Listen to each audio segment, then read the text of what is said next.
Wes, it's a pleasure to be able to sit here and talk with you about the new Nightmare. I must tell you that growing up, I was too chicken to see horror films. Really was. I was an adult before I ever saw a Frankenstein or anything. And now, in my later years, shall we say, I just look at them and I think, wow, you know, what I was missing all those years. Because oh, that's a nice attitude. well, yeah, they really fill a need in cinema, I think.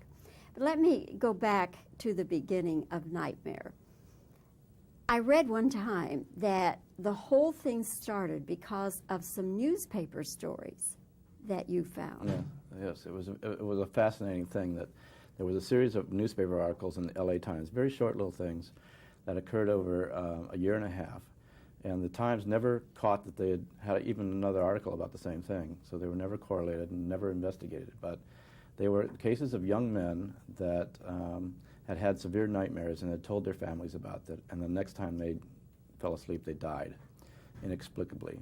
And the third case was so extraordinary that it finally just inspired a film, because the young man had an extraordinarily bad nightmare, and he told his family, and they had said, oh, you know, we all have nightmares, it's all right. And he said, no, you don't understand, this was much, much worse.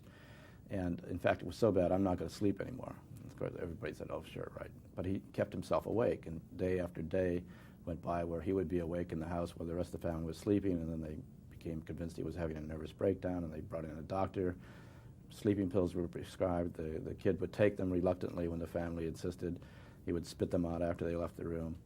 And he stayed up for nearly a week, at which the family was at its wit's end. Finally, he fell asleep on the couch, and everybody thought, oh, thank God, that's passed. And they took him up to his bedroom and put him to bed, and went to bed themselves thinking, you know, the crisis was past. And in the middle of the night, they heard screams and scuffling. They ran into his room, and he fell silent on his bed, and was dead when they got to him.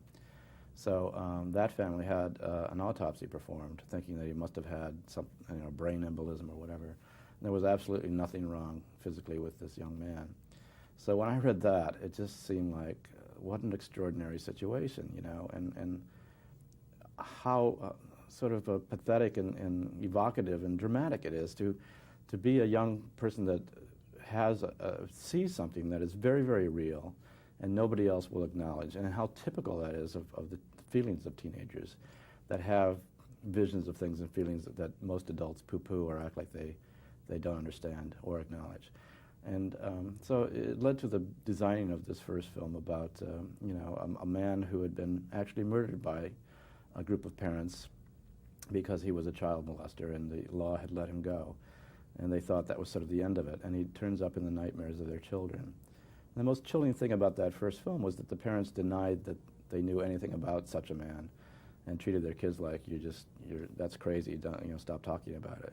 So it had even the increased element of the parents being in collusion with each other to maintain a code of silence about something that they'd helped create.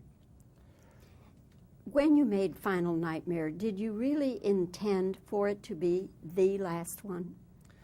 Certainly I intended it for it to be my last one, and for one that sort of brought us full circle. And, you know, sort of 10 years after, looked back on the making of the first one, and on the strange way it had sort of taken on a reality in our own lives and in the lives of our culture too. And so that it had moved somehow beyond being a mere movie. And that fascinated me. It was fascinated me. It was like, it also just flowed very easily into the whole concept of whether movies are good or bad, and movies that contain violence are good or bad. And my feeling, which is very strong, that movies about violence are entirely justified, and in fact need to be made, so long as they treat it accurately, and with all due respect to victims as well as to the people who, you know, perform violence. It's not made to look glamorous, it's not made to look cute, but it's treated as what it is, a terrifying reality of our lives that must be confronted and dealt with, and even at the level of childhood. What actually inspired this one, and when did the inspiration come to you? Well, it came shortly after Bob Shaye, who you know, is the head of New Line Cinemas and sort of the creator of New Line Cinema, coming to me and saying, would you be interested in doing one more? And my saying, well, I thought you killed Freddy off. And he said, well, we did, but we just feel like somehow maybe you have one more in you that you'd like to do. So we both agreed that we didn't want to just act like the last one was a dream or something and Freddy was really alive when they'd killed him off so clearly. So I had lunch with Heather Langenkamp, who was the actress from the first, without an idea of what to do.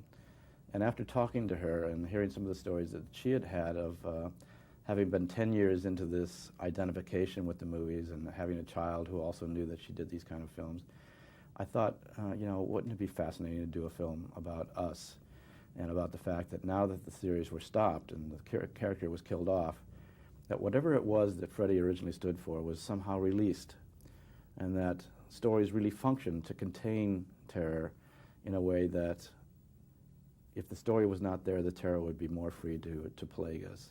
So it involved Freddy crossing over out of films into our reality. And once I had that notion, it was just like home free, you know, it was just following through with all the ramifications of that kind of a story. And the result is one heck of a film, I must tell you. Really, it's a trip and a ride. And Thank you. I think audiences who, especially nightmare audiences, will really get a terrific kick out of it. Wes, thanks for your time today. Thank you. It's And been a pleasure, Bobby. congratulations to all of you. Okay, bye. Yeah. No, it's true.